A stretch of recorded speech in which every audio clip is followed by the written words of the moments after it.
Egypt की valley of the Kings में से जब इजिप्शियन किंग टूटनखामन का खजाने से भरा हुआ टॉम डिस्कवर किया गया तो इसने पूरी दुनिया में हलचल मचा दी। 26 फीट पहाड़ के अंदर छुपा हुआ ये टॉम 3000 सालों में पहली बार खोला गया था, जिसके अंदर लातदाद खजाने और किंग टूटनखामन की मम्मी भी मौजूद थी। इस टॉम से मिलने वाला सोना मुकम्मल तौर पर खालिस था, जिसका टोटल वजन 1,03,000 तोला सोने के बराबर था। वैसे इस टॉम से मिलने वाला तमाम खजाना और गोल्ड प्राइसलेस था, लेकिन अगर इसका अंदाजा लगाया भी जाए तो आज इसकी कीमत अरबों में बनती है। इस टॉम के डिस्कवर होने के बाद आर्कियोलॉजिस्ट ये देख के परेशान थे कि आज के मॉडर्न दौर में भी पहाड़ों से इतना ज्यादा सोना ढूंढने और निकालने के लिए एक माइनिंग कंपनी को कम से कम 10 साल लग जाते हैं। तो फिर 3000 साल पहले जब ना कोई मशीनरी थी और ना ही कोई टेक्नोलॉजी मौजूद थी, तब एंशियंट इजिप्शियन ने इतना ज्यादा सोना कैसे निकाला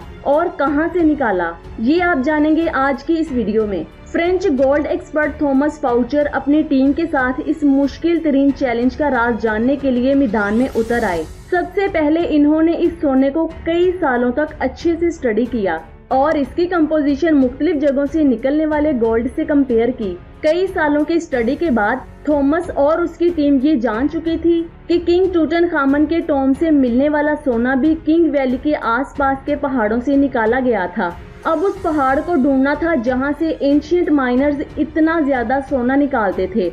ये कोई आसान काम नहीं था। किंग वैली के गिर्द हजारों पहाड़ मौजूद हैं, जिसकी वजह से ये जानना कि सोना किस पहाड़ से निकाला जाता था सच में बहुत ज्यादा मुश्किल काम था। फाउचर गोल्ड एक्सपर्ट थॉमस अपने एक आर्कियोलॉजिस्ट के साथ मिलकर किंग वैली से 80 किलोमीटर दूर एक सहरा में पहुंच गया, क्योंकि इस डेजर्ट में ऐसे कई पत्थर मौजूद हैं जिनके अंदर सोने के ज़रात छुपे हैं, जिसकी वजह से उनका मानना था कि अगर टूटनखामन के टॉम से मिलने वाला सोना भी इसी डेजर्ट से निकाला गया था तो यहाँ माइनिंग ऑपरेशन के कुछ न कुछ निशानात जरूर मिलेंगे। ये सहरा 1,36,000 स्क्वायर किलोमीटर तक फैला हुआ है, जहाँ गर्मी और पानी की कमी की वजह से जिंदगी ना होने के बराबर है। थॉमस का मानना था कि अगर इतना ज्यादा सोना इसी सहरा के किसी पहाड़ से निकाला गया होगा तो जाहिर सी बात है उसमें मैन पावर बहुत ज्यादा लगी होगी। थॉमस और उसका साथी इसी खोज में सहरा के अंदर जाते रहे। इस बंजर सहरा में कई घंटों तक सफर करने के बाद उनको पत्थरों के नीचे एक अजीब मंजर देखने को मिला। जब उन्होंने करीब जाकर देखा तो उन्हें पता चला कि ये कदीम जमाने का कुआं था जो मुकम्मल तौर पर खुश्क हो चुका था। ये बात तो साफ वाज़ेह थी कि इस कुएं से लोग पानी पिया करते थे, लेकिन यहाँ पर कुछ और भी था जो इस कुएं से भी ज्यादा इम्पोर्टेंट था। थॉमस और उसके साथी को यहाँ पर एक कमरा भी नजर आया। ये अंदर से एक इबादतगाह का मंजर पेश कर रहा था। इस कमरे की दीवारों और छत पर बहुत मेहनत से पत्थरों की पेंटिंग की गई थी।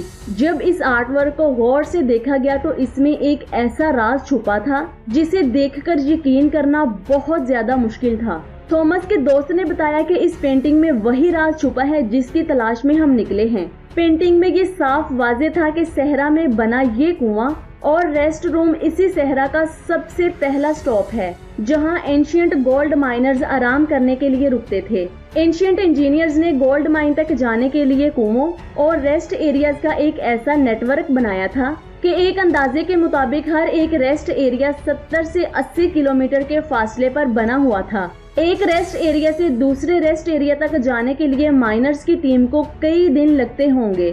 थॉमस जिस मंजिल तक पहुंचने के लिए कई सालों से इंतजार कर रहा था, अब वो इन्हें बहुत ज्यादा करीब नजर आ रही थी, जिसकी वजह से उन्होंने सहरा की गहराई में जाने का फैसला किया। एक के बाद एक रेस्ट एरिया आता गया, लेकिन गोल्ड माइन जैसी कोई चीज ही नहीं नजर आ रही थी। आखिरकार 2 दिनों के बाद थॉमस को एक पहाड़ के किनारे पर मौजूद पत्थर दिखाई दिए। देखने में ये बहुत आम लग रहे थे, लेकिन थॉमस का मानना था कि ये जगह एंशिएंट गोल्ड माइनर्स का कैंप लग रहा है, और हुआ भी कुछ ऐसा ही। इस जगह पर पत्थरों से बने कुछ ऐसे टूल्स मिले जिनकी मदद से पत्थरों को तोड़कर उनके अंदर से सोना निकाला जाता था। ये पत्थर जो देखने में नॉर्मल लगता है, इसे इस टूल की मदद से तोड़कर क्रश किया जाता था। और फिर उस क्रश में से सोने के ज़रात अलग अलग किए जाते थे। जब मजीद सर्चिंग की गई तो यहाँ पर गोल्ड माइनिंग के कई टूल दिखाई दिए। अब क्योंकि थॉमस इस टेक्निक के बारे में काफी कुछ जानता था,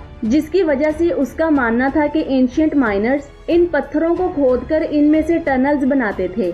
इस टनल में खास किस्म के पत्थरों को ढूंढकर माइनिंग कैंप में ले जाया जाता था, जहां वो इस वक्त मौजूद है। माइनिंग कैंप में मौजूद माइनर्स की दूसरी टीम इन पत्थरों को क्रश करके इनमें से सोना निकालती थी। फिर वही सोना किंग्स वैली में भेजा जाता था। थॉमस को एंशिएंट गोल्ड माइनिंग कैंप तो मिल चुका था, लेकिन अफसोस इस बात का था कि जिन टनल्स की वो बात कर रहा था वैसा उसे एक भी दिखाई नहीं दिया। शायद हजारों साल पहले खोदे गए टनल्स कमजोर थे और वो अर्थक्वेक की वजह से कोलैप्स हो चुके थे।